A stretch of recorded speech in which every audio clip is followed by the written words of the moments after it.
진행하도록 하겠습니다. 갑작스럽게 온라인으로 바뀌어가지고 여러분들도 굉장히 조금 당황스러울 텐데, 선생님도 지금 이걸 3시 57분에 이렇게 찍을 줄은 몰랐다.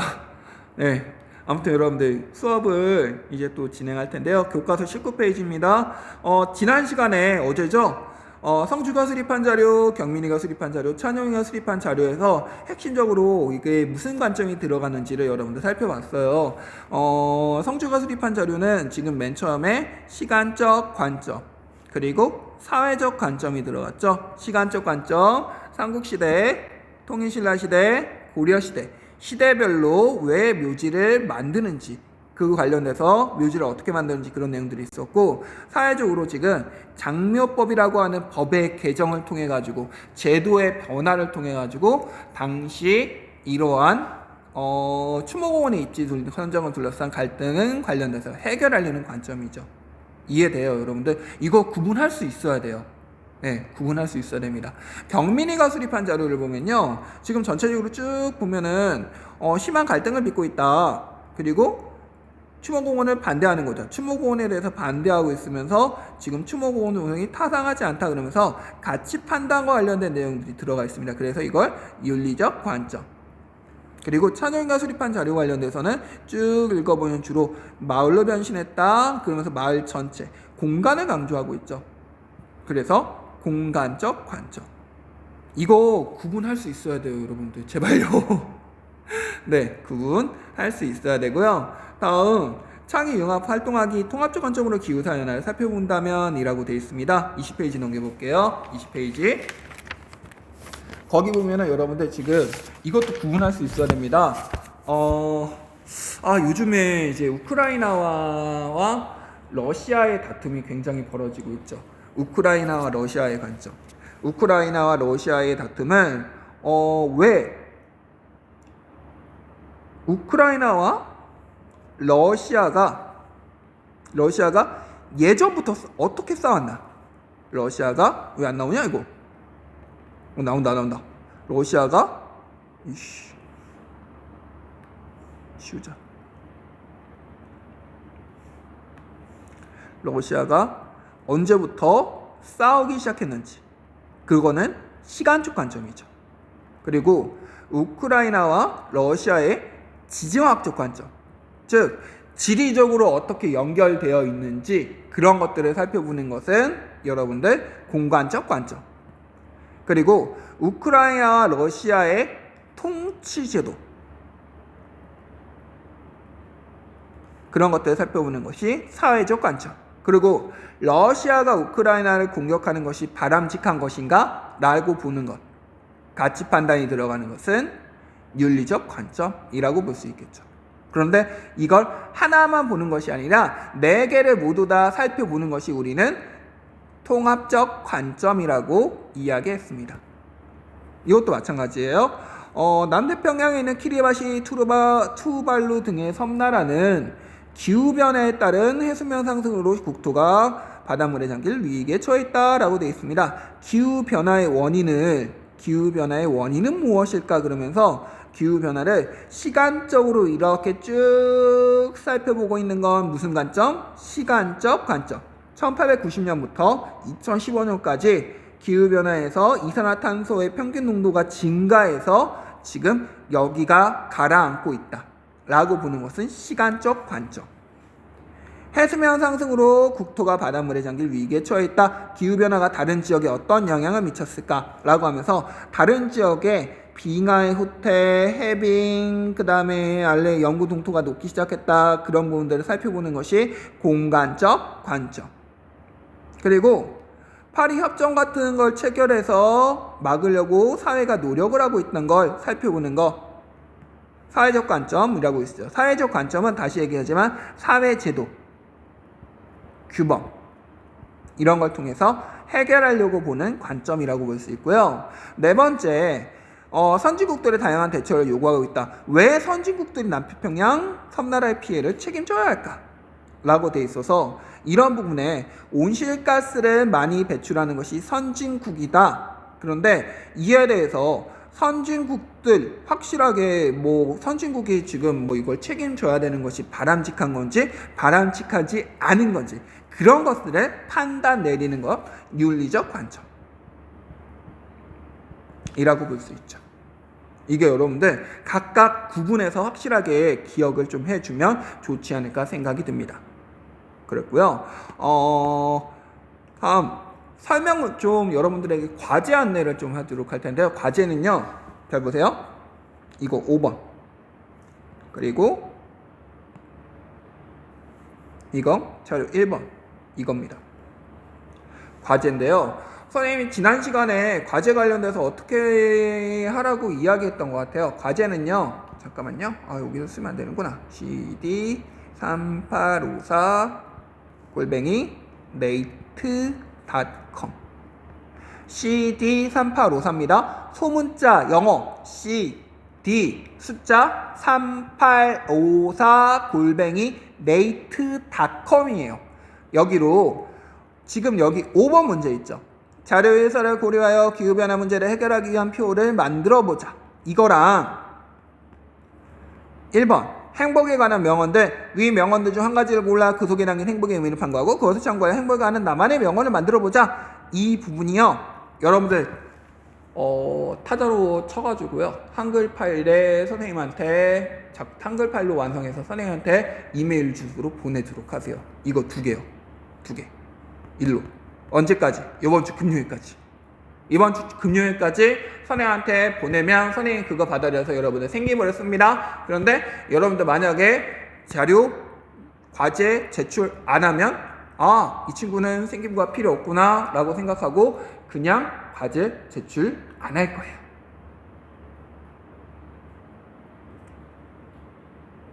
네, 이해됐나요? 네, 이해됐을 거라고 생각됩니다. 네, 그러면은 이제 계속 진도를 좀 나가도록 하겠습니다. 이제 교과서 22페이지고요. 넘어가겠습니다. 두 번째, 행복의 의미와 기준이라고 하는 부분이거든요. 행복의 의미와 기준. 네, 행복, happiness. 여러분들 밑에 한번 볼게요. 지난 일주일 동안 내가 가장 행복했던 때가 언제인지 써넣어보자. 여러분들 가장 행복했던 때가 언제예요? 온라인 수업이란 얘기 들었을 때? 아니죠. 온라인 수업하면 여러분들 솔직히 힘듭니다. 중딩 때는 온라인 수업해도 괜찮아. 솔직히 얘기해서는. 왜? 니네 80% 안 해두면 그냥 인문계 고등학교 가는 거잖아. 안 그래? 근데 고등학교 때는 솔직히 상위권 이게 온라인 수업하면은 상위권 애들은 공부를 더럽게 잘해. 하위권 애들은 공부를 더럽게 못해. 갈수록 이게 수준 차이가 굉장히 많이 나오더라. 내가 볼 때는. 얘들아, 지금 니네 옆에 있는 애들은 니네들 판판히 놀고 있을 때 공부를 해가지고 나중에 고3 때는 걔네들은 서울대나 연고대를 가. 본인은 저기 이름 알지 못하는 대학을 가고. 내가 그 고등학교 때 맨날 내 수학 선생님이 가야돼 노래 불렀거든. 부산에 경상남도에 가야대학교라고 있어. 고구려대도 있어. 백제대도 있어. 신라대도 있어.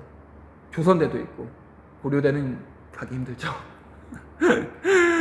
네, 행복한 게 지금이에요, 여러분들. 솔직히 얘기해서 진짜 인간적으로. 여러분들 공부 잘하면은 부모님들이 용돈 주고 그러시잖아요. 네, 지난 일주일 동안 가장 내가 행복했을 때 친구들과 담소를 나누며 맛있게 식사를 한 점심시간 별로 없었잖아. 우울하지. 버스 안에서 좋아하는 음악을 들으며 차창밖 풍경을 바라보는 하굣길. 뭔 차창밖에 지금 코로나 때문에 차창밖의 풍경을 볼 수 있어?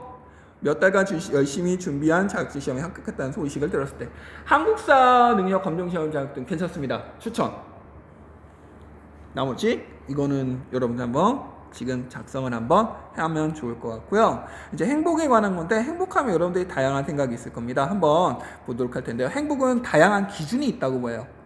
모든 사람은 행복한 삶을 살기를 원한다. 네, 모든 사람들은 행복한 삶을 살기를 원합니다.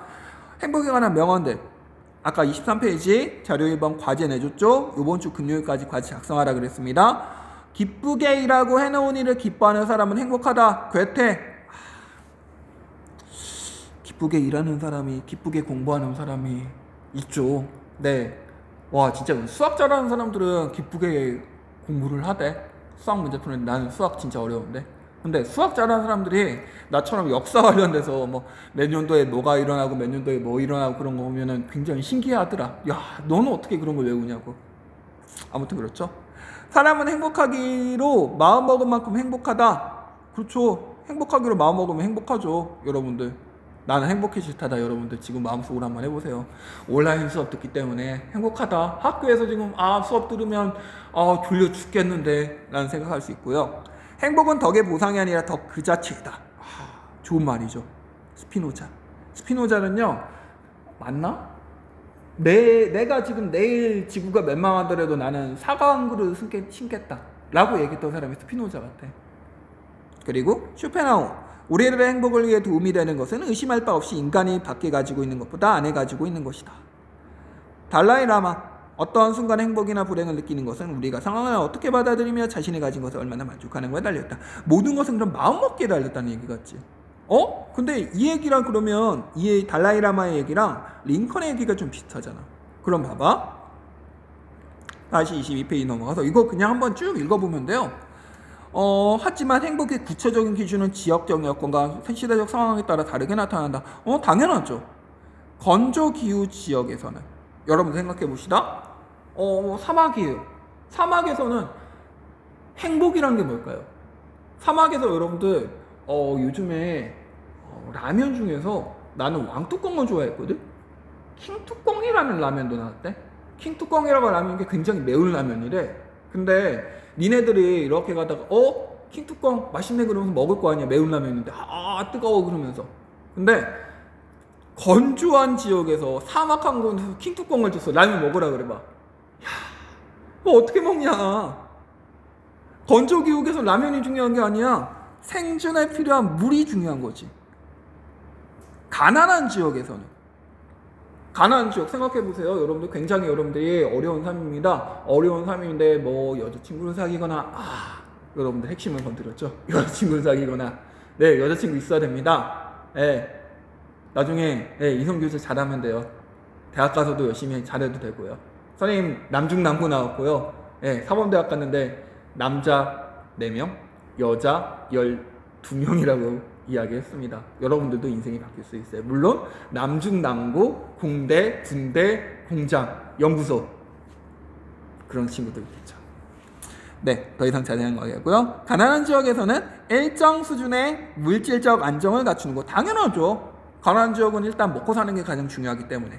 차별이나 구속이 있는 사회에서는 여러분들 두발, 우리 학교는 두발이 굉장히 자유롭습니다. 나름대로요. 근데 앞머리를 갑자기 여러분들에게 5cm로 자른다 그러면 여러분들이 굉장히 반발할 거예요. 왜 우리한테 두발의 자유가 안 주시냐, 두발 자유를 주십시오 얘기할 텐데, 마찬가지입니다. 차별이나 구속이 있는 사회에서는 자유를 누리는 것, 종교가 큰 영향을 미치에서는 교리에 따라 생활하는 것이 행복의 기준이 될 수 있다 라고 볼 수 있습니다. 여기 보면요, 행복의 기준에 관한 평가.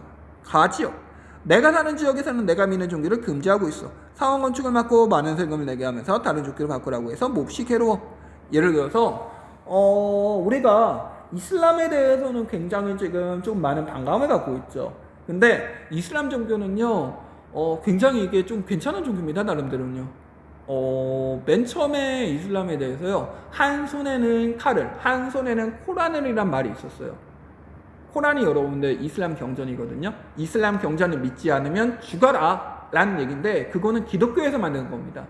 원래 이슬람은 굉장히 포괄적인 그런 종교예요. 그 종교에, 아무튼 이런 미지의 종교에서 내가 믿는 종교를 금지하고 있으면 여러분들 이 사람은 행복하는 게 뭐예요? 행복의 기준이 본인의 종교의 자유죠. 써두세요. 종교의 자유. 다음 두 번째, 내가 사는 지역은 말사막이어서 마실 물조차 부족해. 그래서 오염된 물을 식수로 마시고 있어 라고 하는데, 이게 아프리카에서 요즘 벌어지고 있어요. 그럼 여러분들 이런 시대에서는 행복의 기준은 뭘까요? 킹뚜껑 먹는 거? 아니죠. 식수를 보급받는 거. 다음 내가 사는 시대에선 내 부모가 노비라면 나도 모르게 노비로 살아야 돼. 나는 주인의 명령에 복종할 뿐더러 관직에 나가고 싶어도 그렇게 하기 어려워. 조선시대죠. 지금 딱 보면 조선시대인데, 조선시대는 부모가 노비면 본인이 노비를 선택한 거 아니잖아요. 그런데도 노비입니다. 자동적으로 노비가 되거든요. 이런 시대에서는 뭐가 필요해요? 행복의 자유. 그런 거죠. 그럼 여러분들 보세요. 종교의 자유, 식수의 보급, 자유. 이게 여러분들 지금 보면 행복의 기준을 일정하게 정할 수가 있을까요? 정하기가 힘들죠. 뒷부분에 보면 있습니다. 한편 선사시대에서는 생존을 위해 식량을 확보하고 외부의 위협으로부터 안전하게 생존하는 것이 중요하다. 선사시대. 네, 선사시대는요. 쉽게 생각하면은 옛날에 공룡이 날뛰던 시대 또는 옛날에 그냥 동물들이 날뛰던 시대, 우리 인간들이 그냥 불 가지고 이렇게 장난하던 시대를 생각하면 됩니다. 그때는 동물의 위협이 굉장히 심하기 때문에 우리가 안전하게 사는 것이 우선이에요. 문명이 발달하면 사람들이 배불리 먹고 하니까 이제 만족하지 않고요. 요즘에는 물질적 풍요 땅이 아니라 다양한 요소가 행복의 기준이죠. 그럼 여러분들 지금 보세요. 행복의 기준은 일정적이다, 다양하다. 행복은 다양한 기준에 있고, 이 기준인데 공통적인 것은 대체로 생활에서 충분한 만족과 기쁨을 느껴 흐뭇한 상태를 행복으로 여긴다는 것. 밑줄 한번 쳐주세요. 쳤나요? 네, 이게 여러분들 일반적인 특징이라고 볼 수 있습니다. 행복의 다양한 기준 내용 살펴봤고요. 다음 이제 페이지 넘겨볼게요. 24페이지입니다. 24페이지 동서양의 행복론인데 이거 진짜 좀 어렵긴 해요. 여기가 외울 게 좀 많거든요. 통합사회를 포기하는 친구들은 여기서부터 좀 포기합니다. 근데 포기하지 마세요. 동서양 행복론. 이거 내용 보도록 할 텐데요. 행복의 의미한 기준은 동서양의 문화권과 시대에 따라 다양하게 나타난다 라고 되어 있습니다. 동양의 행복론을 보겠습니다. 동양 사상에서는 행복에 관해서 직접적인 언급이 많지 않다. 그러나 동양 사상은 몸과 마음을 바르게 하는 성향을 통해서 인간 본성을 실현하는 것을 이상적인 삶으로 강조하는 점 결국 행복에 이르는 길을 모색한다고 볼 수 있다 라고 되어 있죠. 유교와 불교와 도교, 일반적으로 이것이 동양에서는 상교거든요. 유교는요, 우리가 대부분 알고 있는 공자의 사상입니다. 공자가 충과 효를 강조했거든요. 충과 효. 공자는 어느 나라 사람이에요? 중국 사람이죠. 다음 불교인데요. 불교는 누가 만들었어요? 부처님 또는 석가모니라고 하는 분이 만들었습니다. 석가모니는 인도 사람이에요. 다음 도가인데, 도가는 여러분들 노자라는 사람이 만든, 노자도 중국 사람이에요. 그럼 동양의 행복론은 대부분 어느 지역에 중점을 뒀어요? 네, 중국에서 좀 근원을 뒀죠. 예, 중국이 당시 동양의 사상을 정립하는 데 큰 영향을 미친 건 사실입니다. 근데 이 3교, 세 개의 동양의 사상에서 내세우는 행복이라는 입장이 조금씩은 달라요. 하나 둘씩 보도록 할게요. 첫 번째, 이거 참고로 여러분들 유교, 불교, 도교에서 내세우는 이 내용들 각각 다 알아둬야 됩니다. 별표 하나씩 쳐둘게요. 첫 번째, 유교는요, 어떻게 하면 행복하냐? 하늘로부터 부여받은 도덕적 본성을 보존하고 하면서 다른 사람과 더불어 살아가며 일을 실현하는 것이 행복이라고 보였다. 인을 실현하는 것, 그것이 행복이다. 인이 뭐냐라고 하는데, 인이 뭐냐까지 들어가면 여러분들 머리가 빠개질 것입니다. 인이라고 하는 건요, 일반적으로 효도와 그 다음에 우애, 부모에게 높게 대하고 예의 바르고 자신의 벗과 그 다음에 동생, 형과 관련돼서 친하게 지내는 것, 그것이 인의 실현이다 라고 보통 이야기하거든. 그 인의 실현을 유교에서 뭐라 그런다? 행복이라고 한다. 외워야 될까요? 네, 외우세요.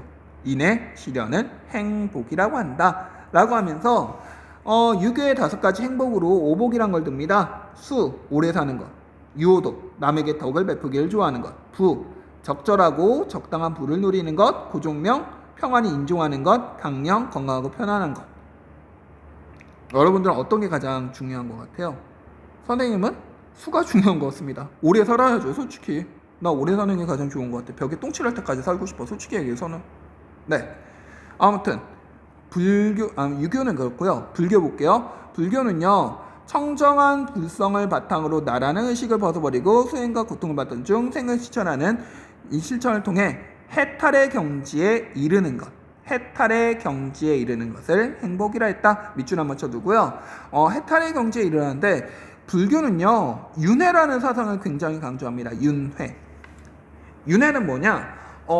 동물이 사람이 자신이 지금 현세의 삶에 따라 가지고 다음 생에서는 현실에서 굉장히 좋은 삶을 살았으면 높은 집안의 부자로 태어나고 못한 삶을 살았으면 가난한 집 또는 동물의 자식으로 태어난다 라고 하는 것이 윤회 사상이거든. 근데 그 윤회라고 하는 것 자체가 고통이라는 거야. 그 윤회를 걱정하는 것들을 모두 다 벗어났다는 거거든. 해탈은 탈피했다는 거잖아. 그 윤회라는 거 생각하지 말자 라고 하는 것이 바로 해탈의 경지에 이르렀다는 겁니다. 이해돼요? 다음 세 번째 도가인데요. 도가는 유교하고 불교는 여러분들 대충 알지만 도교는 모릅니다. 도교는요 일반적으로 산신령으로 생각하면 돼요. 여러분들 뭐 산에서 뭐 금도끼 은도끼 그런 거 들었잖아요. 산신령이 갑자기 하늘에서 펑 하고 튀어나왔다. 그런 것들인데요. 산신령은 여러분들 어디 살아요? 근데 산에 살죠. 산은 자연입니다. 타고난 그대로의 본성에 따라 인위적인 것이 정해지지 않은 자연 그대로의 모습으로 살아가는 것. 자연 그대로의 모습. 밑줄 쳐주세요. 자연 그대로의 모습. 이걸 다른 말로 우린 뭐라 그러냐? 무위자연이라 그럽니다. 산신령 생각하면 돼요. 산신령 산에 사는 사람. 산신령이 나무를 훼손하는 걸 좋아할까요? 아니죠. 나무 훼손하는 걸 싫어할 겁니다. 이 사람 산신령 그런 것 같이 자연 그대로의 삶을 최고의 모습으로고 우리가 태어난 그대로의 모습을 갖추면서 살아가면 행복이란 것은 당연히 따라올 것이다 라고 보는 것이 바로 도가에서 보는 행복론이라 볼 수 있어요. 여러분들 유교, 불교, 도교. 유교는 일을 실현하는 것, 불교는 해탈의 경지에 이르는 것, 도교는 무위자연 자연 그대로의 모습으로 사는 것. 이거 반드시 알아두세요, 여러분들. 이거 반드시 알아둬야 되는 내용이라고 볼 수 있습니다. 이게 동양의 행복론이라고 볼 수 있고요. 서양의 행복론이 있거든요. 여러분들 서양 행복론은 외울 게 되게 많아요. 외울 게 일단 잘 많은데 잠깐 영상을 정지했다가 우리 보도록 하겠습니다.